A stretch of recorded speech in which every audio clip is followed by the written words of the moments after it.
নমস্কাৰ আজি মই তোমালোকক সমষ্টিবাদী অৰ্থনীতি অৰ্থাৎ মেক্ৰো ইকনমিক্স খণ্ডটোৰ প্ৰথমটো চেপ্টাৰ জাতীয় আয় গণনাৰ পৰা এটা ইম্পৰ্টেন্ট প্ৰশ্নৰ উত্তৰ দিম। উত্তৰটো মই তোমালোকক কৈ যোৱাৰ লগতে তাৰ যিখিনি অকমান কমপ্লেক্স পাৰ্ট আছে সেইখিনি লগে লগে এক্সপ্লেইন কৰি যাম। তোমালোকে পেন পেপাৰ লৈ প্ৰশ্নৰ উত্তৰটো লিখি লোৱাৰ ব্যৱস্থা কৰিবা আৰু লগতে জটিল অংশখিনি অলপমান বুজি ল'বলৈ যত্ন কৰিবা যাতে একেলগে তাক মনত ৰাখিবও পাৰা। তো প্ৰথমতে প্ৰশ্নটোত সোধা হয় জাতীয় আয় গণনা কৰাৰ আয় পদ্ধতিটো ব্যাখ্যা কৰা। এতিয়া চাবা উত্তৰটো লিখাৰ আৰম্ভ কৰাৰ আগতে মই এইখিনি কথা তোমালোকক অৱগত কৰি থওঁ। জাতীয় আয় গণনা কৰাৰ বাবে আমি মুঠ তিনিটা পদ্ধতি পাওঁ। এটা কোৱা হয় উৎপাদন পদ্ধতি, যিটো পদ্ধতিক আমি মূল্য সংযোজিত পদ্ধতি বুলিও জানো। আনটো পদ্ধতি আয় পদ্ধতি আৰু এটা পদ্ধতি হৈছে ব্যয় পদ্ধতি। প্ৰতি বছৰে এই জাতীয় আয় গণনা কৰাৰ পদ্ধতিসমূহৰ পৰা এটা প্ৰশ্ন পৰীক্ষাত সোধা দেখা যায়। যোৱাটো বৰ্ষত অৰ্থাৎ 2025ত মূল্য সংযোজিত পদ্ধতি বা উৎপাদন পদ্ধতিৰ পৰা এটা প্ৰশ্ন আহি গৈছে। সেয়েহে মোৰ দৃষ্টিৰে এইবাৰ আয় পদ্ধতি আৰু ব্যয় পদ্ধতি দুটা বেছি প্ৰাসংগিক হ'ব।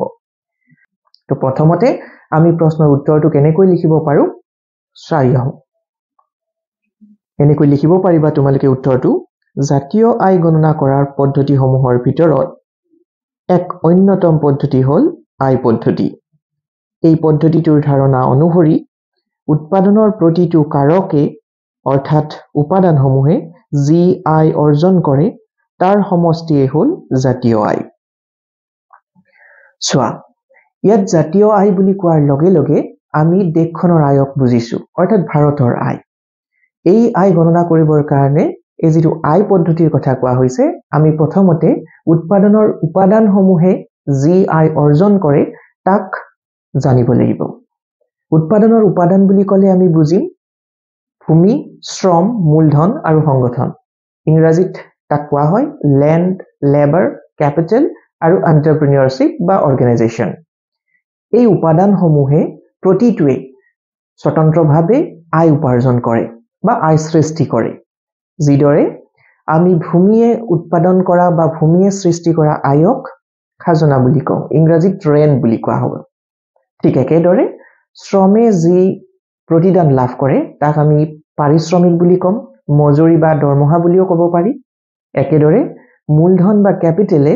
যি আয় অৰ্জন কৰে তাক আমি সুদ বা ইণ্টাৰেষ্ট বুলি কওঁ আৰু সংগঠন বা এণ্টাৰপ্ৰিনিয়ৰশ্বিপে যি প্ৰতিদান লাভ কৰে তাক আমি কওঁ লাভ বুলি বা প্ৰফিট বুলি। এই অংশখিনিও তোমালোকে উত্তৰটোত এনেকৈ সংলগ্ন কৰিব পাৰিবা, লিখি ল'বা এইখিনিও। যেতিয়া কোনো সামগ্ৰী বা সেৱা উৎপাদন কৰা হয় তাৰ বিনিময়ত হোৱা উপাৰ্জনখিনি উৎপাদনৰ চাৰিটা মূল কাৰক অৰ্থাৎ উপাদান ভূমি, শ্ৰম, মূলধন আৰু সংগঠনৰ মাজত বিতৰণ কৰি দিয়া হয়। এই চাৰিটা কাৰকে ক্ৰমে খাজনা, মজুৰি, সুদ আৰু লাভ হিচাপে আয় অৰ্জন কৰে। তো ইতিমধ্যে মই এই বিষয়ে তোমালোকক কৈছো যে প্ৰতিটো আয় উৎপাদনৰ উপাদানে আয় অৰ্জন কৰে আৰু তাক আমি একোটা নামেৰে নামাকৰণ কৰিছো। এতিয়া ইয়াৰ পিছত আয়ৰ পৰিমাণ জানিবলৈ হ'লে এই প্ৰতিটো উপাদানে যি আয় অৰ্জন কৰে তাক আমি পৰস্পৰ যোগ কৰিব লাগিব আৰু যোগ কৰিয়ে আমি লাভ কৰিব পাৰিম দেশখনৰ প্ৰথমতে ঘৰুৱা আয় আৰু ঘৰুৱা আয়ৰ পাছত আমি জানিব পাৰিম জাতীয় আয়। এইখিনি অংশ আকৌ এনেকৈ প্ৰশ্নটোৰ উত্তৰত সংলগ্ন কৰিম আমি। লিখিবা আয় পদ্ধতিৰ জৰিয়তে এটা নিৰ্দিষ্ট বিত্তীয় বৰ্ষত দেশৰ ভৌগোলিক সীমাৰ ভিতৰত এই সকলোবোৰ অৰ্থাৎ ভূমি, শ্ৰম, মূলধন আৰু সংগঠনৰ কথা কোৱা হৈছে কাৰক আয় বা উপাদানগত আয় পৰস্পৰ যোগ কৰি ঘৰুৱা আয় গণনা কৰা হয় আৰু অৱশেষত তাৰ পৰা জাতীয় আয় নিৰ্ণয় কৰা হয়। অৰ্থাৎ এইখিনিতে কোৱা হৈছে যে উৎপাদনৰ উপাদানসমূহে যি আয় অৰ্জন কৰে তাক এককভাৱে কি নামেৰে জনা যায় সেইবোৰ ইতিমধ্যে মই উল্লেখ কৰিলো। আকৌ লাগিলে মই ৰিপিট কৰিছো। ভূমিয়ে যি আয় সৃষ্টি কৰে তাক আমি কওঁ খাজনা বুলি। শ্ৰমে যি উপাৰ্জন লাভ কৰে তাক আমি কওঁ মজুৰি বা দৰমহা বুলি বা পাৰিশ্ৰমিক বুলিও ক'ব পাৰি। মূলধনে যি প্ৰতিদান লাভ কৰে তাক আমি সুদ বুলি জানো আৰু সংগঠনে যি প্ৰতিদান লাভ কৰে তাক আমি লাভ বুলি কওঁ। এই আটাইবোৰক সামগ্ৰিকভাৱে বা একেলগ লগাই উপাদানগত আয় বুলিও কোৱা হয়, কাৰণ এইবোৰ হৈছে উৎপাদনৰ একোটা উপাদান। এইখিনি হ'ল আমি প্ৰথমতে আৰম্ভণি হিচাপে প্ৰশ্নটোৰ উত্তৰত লিখিব পাৰিম। ইয়াৰ পিছত আমি আনটা কথা আকৌ ইয়াত সংলগ্ন কৰিম উত্তৰটোত, যিখিনি আগতীয়াকৈ মই কৈ লৈছো। আয় বুলি ক'লে এই পদ্ধতিটোৰ অধীনত আমি তিনিটা বিষয়ক সামৰি লোৱা দেখা পাওঁ। সেই তিনিটা বিষয় আকৌ কেনেকৈ লিখিম চাবা, লিখি ল'বা। আয় পদ্ধতিৰে জাতীয় আয় গণনা কৰোঁতে প্ৰধানকৈ তিনিটা শ্ৰেণীৰ আয়ক অন্তৰ্ভুক্ত কৰা হয়। প্ৰথমটো কৰ্মচাৰীৰ পাৰিতোষিক, দ্বিতীয়টো পৰিচালনাৰ উদ্বৃত্ত আৰু তৃতীয়টো মিশ্ৰিত আয়। এতিয়া চাবা, আয়ৰ যে এই খণ্ড তিনিটাৰ কথা ক'লো, প্ৰথমতে মই কৈছো কৰ্মচাৰীৰ পাৰিতোষিক নিলিখি তোমালোকে পাৰিশ্ৰমিকো লিখিব পাৰা, প্ৰতিদান। কৰ্মচাৰীয়ে যি প্ৰতিদান লাভ কৰে তাক আমি কওঁ মজুৰি নাইবা দৰমহা বুলি, বেতন বুলিও কোৱা হয়। এতিয়া দৰমহা বা মজুৰি সদায় যে নগদ টকাৰ মাধ্যমতে হ'ব লাগে তেনেকুৱা নহয়। যদি এমপ্লয়াৰ অৰ্থাৎ নিয়োগদাতাই যিজন কৰ্মচাৰী, সেই কৰ্মচাৰীক নিজৰ কৰ্মৰ প্ৰতিদান প্ৰদান কৰে মুদ্ৰাৰ বাদে অন্য কোনো উপায়ত, তেতিয়াহ'লে তাকো আমি দৰমহা বুলি বিবেচনা কৰিব পাৰোঁ। উদাহৰণস্বৰূপে যদি এজন কৰ্মচাৰীক তেওঁৰ নিয়োগকৰ্তাই অহা যোৱাৰ বাবে গাড়ী এখনৰ সুবিধা কৰি দিছে বা ক'ৰবাত বসবাস কৰিবৰ কাৰণে এটা বিনামূলীয়া ঘৰৰ ব্যৱস্থা কৰি দিছে, নাইবা কেতিয়াবা বেমাৰ আজাৰ হ'লে চিকিৎসাৰ ব্যৱস্থা কৰি দিছে, এই আটাইবোৰ সুবিধাকো ব্যক্তিজনৰ আমি দৰমহা বুলি বিবেচনা কৰিব পাৰোঁ। আৰু জাতীয় আয় গণনা কৰাৰ এই পদ্ধতিটোত আমি কৰ্মচাৰীৰ ক্ষতিপূৰণ বা পাৰিশ্ৰমিক হিচাপে এই দৰমহা বা আয়সমূহক অন্তৰ্ভুক্ত কৰোঁ। দ্বিতীয়তে ইতিমধ্যে উল্লেখ যে কৰা হৈছে, সেইটোত লিখা হৈছিল উদ্যোগসমূহৰ পৰা পোৱা ক্ষতিপূৰণ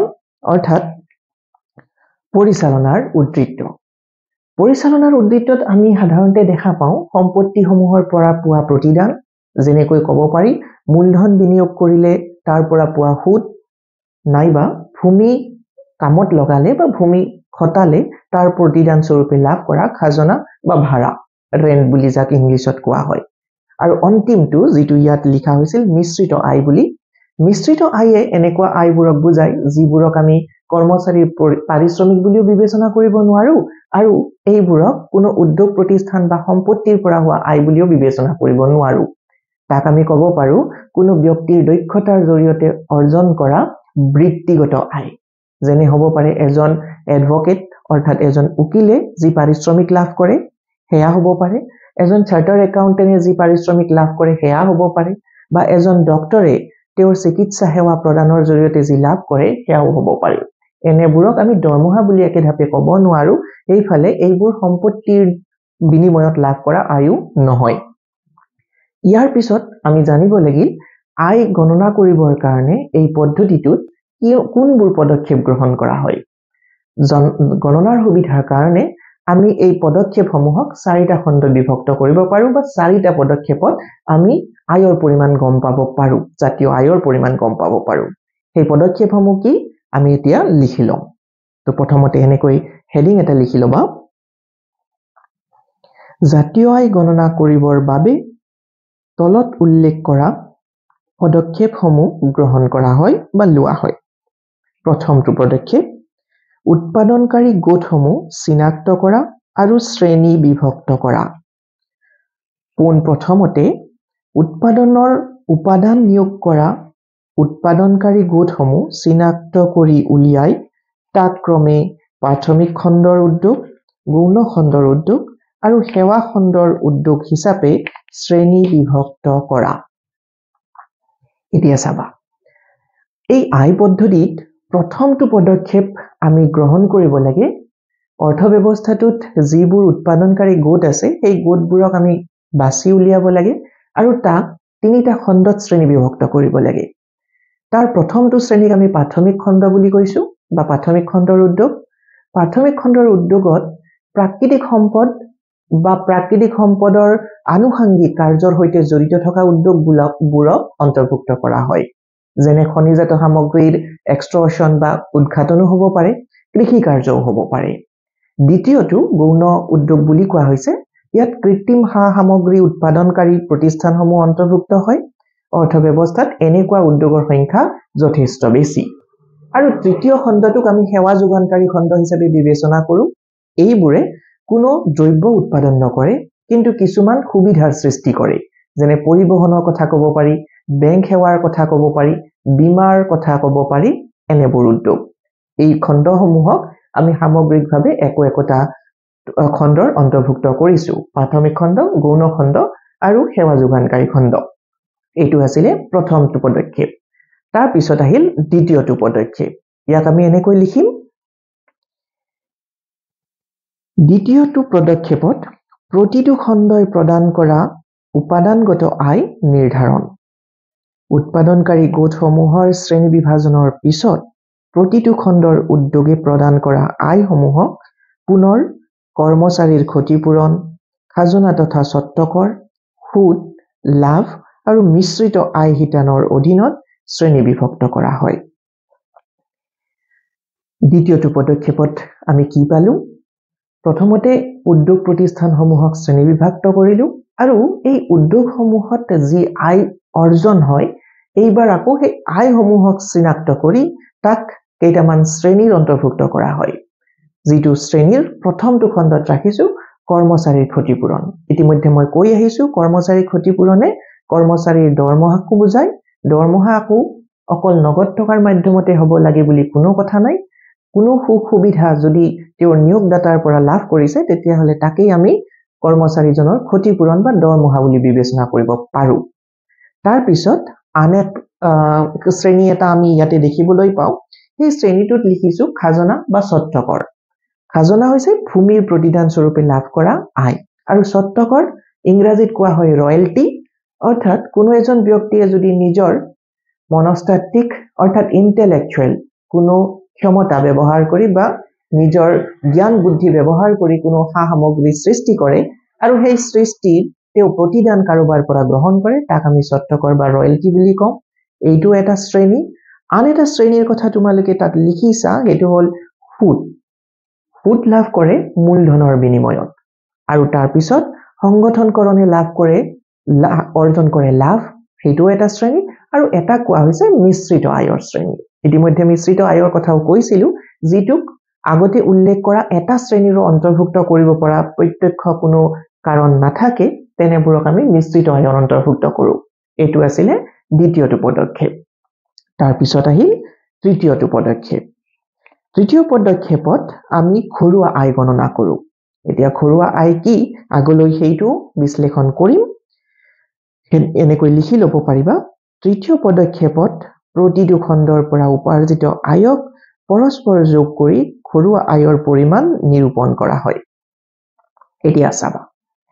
ইতিমধ্যে আমি উদ্যোগৰ বাছনি কৰি চিনাক্ত কৰিলো উদ্যোগসমূহৰ আয়সমূহক শ্ৰেণী বিভক্ত কৰিলো আৰু এই এককভাৱে পোৱা আয়সমূহক এটাৰ লগত আনটো যদি যোগ কৰো তেতিয়াহলে আমি পাম দেশখনৰ ঘৰুৱা আয় এতিয়া ঘৰুৱা আয় মানে আকৌ কি ঘৰুৱা আয় মানে হৈছে দেশখনৰ চাৰিসীমাৰ ভিতৰতে থাকি এই উপাদানসমূহে যি আয় সৃষ্টি কৰে তাক আমি কম ঘৰুৱা আয় ইয়াত ভৌগোলিক চাৰিসীমাৰ কথা বুজোৱা হৈছে ইয়াৰ পিছত ঘৰুৱা আয়ৰ লগত এটা নিৰ্দিষ্ট উপাদান যোগ কৰিলে আমি পাম দেশখনৰ জাতীয় আয় সেইটো হ'ব আমাৰ চতুৰ্থ তথা অন্তিমটো পদক্ষেপ তাক আমি এনেকৈ লিখিব পাৰিম চতুৰ্থ পদক্ষেপ লিখা চতুৰ্থ পদক্ষেপ জাতীয় আয়ৰ পৰিমাণ পাবলৈ বিদেশৰ পৰা উপাৰ্জিত প্ৰকৃত উপাদানগত আয়ৰ পৰিমাণ নিৰ্ধাৰণ এইটোক এনেকৈ এক্সপ্লেইন কৰিবা অৱশেষত ঘৰুৱা আয়ৰ লগত বিদেশৰ পৰা উপাৰ্জিত প্ৰকৃত উপাদানগত আয় যোগ কৰি জাতীয় আয়ৰ পৰিমাণ নিৰূপণ কৰা হয় চাবা চতুৰ্থটো পদক্ষেপৰ কথা ইতিমধ্যে ক'লো বিদেশৰ পৰা উপাৰ্জিত উপাদানগত আয় ইংৰাজীত ইয়াক কোৱা হয় net factor income from abroad অৰ্থাৎ দেশৰ যি উৎপাদনৰ উপাদান সেই উপাদান যদি দেশৰ চাৰিসীমাৰ বাহিৰত প্ৰয়োগ কৰা হয় সেই উপাদানে যি আয় অৰ্জন কৰে তাকো দেশৰ আয়ৰে এটা অংশ বুলি বিবেচনা কৰা হয় ইয়াক এনেকৈ ক'ব পাৰি এটা পৰিয়ালৰ যদি কোনো এজন ব্যক্তিয়ে দেশৰ বাহিৰত থাকি ধন অৰ্জন কৰে তেতিয়াহলে স্বাভাৱিক সেই ধনৰ এটা অংশ তেওঁৰ পৰিয়াললৈকে বা স্বদেশলৈকে প্ৰেৰণ কৰিব তেন্তে তেওঁ বিদেশত উপাৰ্জন কৰা অংশখিনিও তেওঁৰ পৰিয়ালৰ উৎকৰ্ষ সাধন কৰিলে গতিকে একে ধৰণে যদি হে দেশৰ এজন বাসিন্দাই দেশৰ বাহিৰত কৰ্মৰ জৰিয়তে মুদ্ৰা অৰ্জন কৰে সেই অৰ্জন কৰা মুদ্ৰা দেশৰ আয়ৰ এটা অংশ বুলি বিবেচনা কৰিব পাৰি তৃতীয়টো খণ্ডত বা তৃতীয়টো পদক্ষেপত আমি যি ঘৰুৱা আয় গণনা কৰি পাইছিলো সেই গণনাৰ লগত বিদেশত খটাই উৎপাদনৰ উপাদানসমূহে যি আয় অৰ্জন কৰে তাক যদি যোগ কৰি দিয়া হয় তেতিয়াহলে আমি যি পৰিমাণ পাওঁ তাকে দেশখনৰ আমি জাতীয় আয় বুলি বিবেচনা কৰো এইটোৱে আছিল আমাৰ অন্তিমটো পদক্ষেপ গতিকে চাৰিটা পদক্ষেপৰ জৰিয়তে আমি আয় পদ্ধতিত জাতীয় আয়ৰ পৰিমাণ গণনা কৰিব পাৰো কিন্তু জাতীয় আয় গণনা কৰাৰ ক্ষেত্ৰত এই যিবোৰ কাৰকক আমি বিবেচনা কৰিলো এই বিবেচনাৰ সময়ত কিছু সতৰ্কতা বা সাৱধানতাও ল'ব লগা থাকে অৰ্থাৎ কিছুমান বিষয়ক আমি অন্তৰ্ভুক্ত কৰিব নালাগে এই জাতীয় আয় গণনা কৰাৰ ক্ষেত্ৰত সেই বিষয়সমূহনো কি আমি জানি থৈ দিয়াটো ভাল এইখিনিও তোমালোকে দীঘলীয়া প্ৰশ্নটোৰ এটা অংশ হিচাপে সংলগ্ন কৰিব পাৰিবা ইফালে এটা অতিৰিক্ত প্ৰশ্নৰ উত্তৰ হিচাপেও ইয়াক ব্যৱহাৰ কৰিব পাৰিবা কেতিয়াবা আকৌ এনেকৈও সুধে যে আয় পদ্ধতিৰ জৰিয়তে জাতীয় আয় গণনা কৰাৰ ক্ষেত্ৰত কোনবোৰ বিষয়ত আমি সাৱধানতা অৱলম্বন কৰিব লাগে উল্লেখ কৰা তেতিয়া এইবাৰ যিখিনি কথা লিখিবলৈ ওলাইছো এইখিনি তাত সংলগ্ন কৰিব পাৰিবা এনেকৈ লিখা সেইখিনি আয় পদ্ধতি ব্যৱহাৰ কৰোঁতে ল'ব লগা সাৱধানতাসমূহ জাতীয় আয় শুদ্ধকৈ গণনা কৰিবলৈ কিছুমান আয় বাদ দিব লাগে অন্যথা গণনা ভুল হ'ব পাৰে এইবোৰ হ'ল হস্তান্তৰিত আয় বেআইনী কাৰ্যৰ পৰা হোৱা আয় আকস্মিক লাভ পুৰণি সামগ্ৰী বিক্ৰী কৰি পোৱা লাভ আত্ম উপভোগৰ বাবে সম্পাদন কৰা সেৱা ইত্যাদি চাবা এতিয়া এই পইণ্টসমূহৰ বিষয়বস্তুখিনিও আমি জানি থৈ দিও একেলগে যিবোৰ আয় আমি আয় পদ্ধতিত জাতীয় আয় গণনা কৰাৰ ক্ষেত্ৰত বিবেচনা কৰিব নালাগে তাৰ প্ৰথমটো কোৱা হৈছে হস্তান্তৰিত আয় হস্তান্তৰিত আয় আকৌ কি হস্তান্তৰিত আয় হৈছে সেইবোৰ আয় যিবোৰ কোনো প্ৰতিদান অবিহনে কোনো এজন ব্যক্তিয়ে অৰ্জন কৰে অৰ্থাৎ আয় অৰ্জন কৰিবলৈ হলে আমি প্ৰতিদান দিব লাগে কিন্তু কিছুমান এনেকুৱা প্ৰতিদান আছে যিবোৰ আয় আছে যিবোৰত আমি কোনো প্ৰতিদান দিব লগা নহয় যেনে এজন ছাত্ৰ বা ছাত্ৰীয়ে পোৱা স্কলাৰশ্বিপ এগৰাকী স্কলাৰক দিয়া হয় মেধা সম্পন্ন ছাত্ৰ বা ছাত্ৰীক দিয়া হয় তেওঁৰ মেধাৰ প্ৰতিদান তেওঁ বেলেগক দিব নালাগে মেধাবী ছাত্ৰগৰাকীয়ে নিজৰ মেধাৰ প্ৰতিদান আচলতে নিজেই পাব কিন্তু তাৰ আকৌ প্ৰতিদান তেওঁহে উলটাকৈ পাই আছে স্কলাৰশ্বিপ বা জলপানীৰ নামত গতিকে তাক আমি হস্তান্তৰিত আয় বুলি বিবেচনা কৰিব পাৰো একেদৰে বৃদ্ধ পেঞ্চন বা চাকৰিৰ পৰা অৱসৰৰ পাছত অৱসৰকালীন যি ভাত্তা তাকো আমি হস্তান্তৰিত আয় বুলি ক'ব পাৰো কিয়নো এইসকল ব্যক্তিয়ে কামৰ পৰা অব্যাহতি লোৱাৰ পাছতো নিৰ্দিষ্ট পৰিমাণৰ এক আয় হাতলৈ অহা লক্ষ্য কৰা যায় গতিকে ইয়াক হস্তান্তৰিত আয় বুলি কয় সেয়েহে হস্তান্তৰিত আয়ক আমি জাতীয় আয় গণনা কৰাৰ ক্ষেত্ৰত বিবেচনা নকৰো কাৰণ এই আয়ে উৎপাদনৰ পৰিমাণত প্ৰত্যক্ষভাৱে কোনো প্ৰভাৱ নেপেলায় উৎপাদন বৃদ্ধিও নকৰে উৎপাদন হ্ৰাসো নকৰে তাৰ পিছত দ্বিতীয়টো অন্তৰ্ভুক্ত কৰিব নলগা আয়ৰ কথা কোৱা হৈছে বেআইনী কাৰ্যৰ জৰিয়তে কৰা আয় এতিয়া বেআইনী কাৰ্য বুলি ক'লে বেআইনী কাৰ্য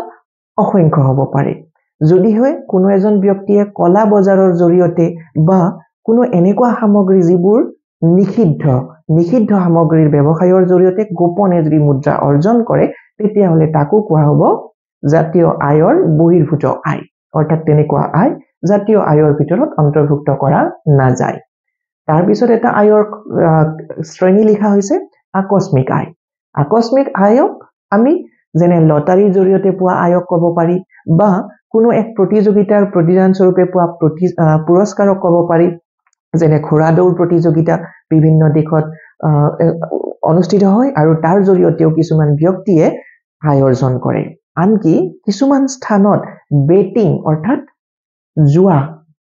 কেনেকৈ হয় নিৰ্দিষ্ট কোনো এটা চৰ্ত সাপেক্ষে জুৱা পাতে আৰু এনেকুৱা জুৱাৰ জৰিয়তে যদি কোনো আয় অৰ্জন হয় ইয়াকো আমি বৈধ আয়ৰ মাজত অন্তৰ্ভুক্ত কৰিব নোৱাৰো সেয়ে জাতীয় আয় গণনা কৰাৰ ক্ষেত্ৰত এই বিষয়টো অন্তৰ্ভুক্ত কৰিব নালাগে আন এক আয়ৰ কথা ইয়াতে উল্লেখ কৰা হৈছে সেইটো হৈছে পুৰণি সামগ্ৰী বিক্ৰী কৰি পোৱা আয় কাৰণ একেবিধ সামগ্ৰী যদি কেইবাবাৰো বিক্ৰী কৰিলো বিক্ৰীটো কেইবাবাৰো হ'ল কিন্তু সামগ্ৰীৰ পৰিমাণটো বৃদ্ধি হোৱা নাই একেটা তুমি ব্যৱহাৰ কৰি থকা মোবাইল ফোন তুমি ব্যৱহাৰৰ পিছত এজনৰ হাতলৈ বিক্ৰী কৰি দিলা হেতেও আৰু এজনলৈকে বিক্ৰী কৰি দিলে কিন্তু তিনিবাৰ বিক্ৰী হলেও মোবাইল ফোনটো তিনিটা নহয় এটাই গতিকে উৎপাদনৰ পৰিমাণত ই কোনো প্ৰভাৱ নেপেলালে গতিকে এনেকুৱা আয়কো জাতীয় আয়ৰ বিষয় হিচাপে বিবেচনা কৰিব নোৱাৰি তাৰ পিছত এটা অন্তিমটো বা 5 নম্বৰটো লিখা হৈছে সেৱাৰ মূল্য যিবোৰ সেৱা এজন ব্যক্তিয়ে সৃষ্টি কৰে কেৱল নিজৰ সুবিধাৰ বাবে এনেবোৰ সেৱাৰ মূল্যকো জাতীয় আয়ৰ ভিতৰত অন্তৰ্ভুক্ত কৰিব নোৱাৰি যেনে উদাহৰণ স্বৰূপে যদিহে কাম কৰা ব্যক্তি এগৰাকী তোমাৰ ঘৰত আছে তেওঁক তুমি তোমাৰ ঘৰত কাম কৰাৰ কাৰণে মাহিলি বা ডেইলি বেসিছত এটা নিৰ্দিষ্ট পৰিমাণৰ মজুৰি দিয়া এয়া বাৰু গণনা কৰিব পাৰি কিন্তু মায়ে বা তোমাৰ বাইদেউ গৰাকীয়ে ভন্টি গৰাকীয়ে ঘৰত তোমাৰ বাবে যিমানবোৰ কাম কৰি দিছে সেই আটাইবোৰৰ আমি কোনো মুদ্ৰা মূল্য নিৰূপণ কৰিব নোৱাৰো সেয়ে এনেবোৰ কাৰ্যৰ প্ৰতিদানকো আমি জাতীয় আয়ৰ অন্তৰ্ভুক্ত কৰিব নালাগে এইখিনি আছিল জাতীয় আয়ৰ বহিৰ্ভূত কিছুমান আয়ৰ উদাহৰণ এতিয়া সামৰণিত আমি এনেকৈ কথাখিনি লিখিব পাৰো যিটো প্যাৰাগ্ৰাফৰ জৰিয়তে আমি গোটেই প্ৰশ্নটোৰ উত্তৰটোকে শেষ কৰিম সেইখিনি এনেকৈ লিখা আয় পদ্ধতিটোৱে এখন দেশৰ অৰ্থনৈতিক উপাৰ্জনৰ বিতৰণ কেনেকুৱা তাৰ এক স্পষ্ট ছবি দাঙি ধৰে যেতিয়া উৎপাদন পদ্ধতি আৰু ব্যয় পদ্ধতিৰ সৈতে ইয়াক মিলাই চোৱা হয় তেতিয়া ই অৰ্থনীতিৰ এক সামগ্ৰিক আৰু ভৰসাযোগ্য হিচাপ প্ৰদান কৰে সামৰণিত এইখিনি কথাই কোৱা হ'ল যে এই পদ্ধতিটো বাকি দুটা পদ্ধতি অৰ্থাৎ উৎপাদন পদ্ধতি বা মূল্য সংযোজিত পদ্ধতি আৰু ব্যয় পদ্ধতিৰ লগত যেতিয়া একেলগে মিলাই চোৱা হয় তেতিয়া হলেহে অৰ্থনীতিটোৰ সম্পূৰ্ণ এক ভৰসাযোগ্য আয়ৰ পৰিমাণ আমি জানিব পাৰো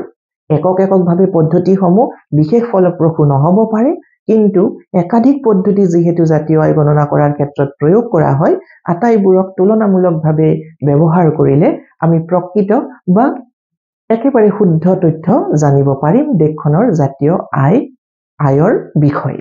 তো এইখিনি আছিল প্ৰশ্নটোৰ উত্তৰ গতিকে তোমালোকে স্লাইড বাই স্লাইড মই যিখিনি দেখুৱাইছো সেইখিনি পেন পেপাৰ ইউজ কৰি লিখি লবলৈও যত্ন কৰিবা আৰু যদি কিবা অসুবিধা থাকে তেতিয়া হলে ফিল ফ্ৰী টু আস্ক মি সদায় মই এইখিনি কথা কওঁ গতিকে কিবা অসুবিধা থাকিলে বা কিবা সাজেশন থাকিলে মোক এইখিনি কথা জনাবা আৰু এই ভিডিওটো যদি ভাল লাগে তেতিয়া হলে তোমালোকৰ ফ্ৰেণ্ডৰ লগতো শেয়াৰ কৰিব পাৰিবা নিশ্চিন্ত মনে তোমালোকে শেয়াৰ কৰিব পাৰিবা আৰু পৰৱৰ্তী ক্লাছৰ মই আগতীয়াকৈ প্ৰিকেপ কৰি থৈ দিলো নেক্সট ক্লাছত ইয়াৰ বাকি থকা পদ্ধতি দুটাৰ বিষয়ে আলোচনা কৰিম মই বিশেষকৈ ব্যয় পদ্ধতিটোৰ ওপৰত অধিক গুৰুত্ব দিম কিয়নো ইতিমধ্যে কৈ আহিছো প্ৰথমটো উৎপাদন পদ্ধতি বা মূল্য সংযোজিত পদ্ধতি যোৱা বছৰ পৰীক্ষাত আহিছে সেয়েহে তাৰ মই প্ৰাসংগিকতা আপেক্ষিকভাৱে এই দুটা পদ্ধতিতকৈ কম যেন অনুভৱ কৰিছো তো এইখিনি আজিৰ বাবে ধন্যবাদ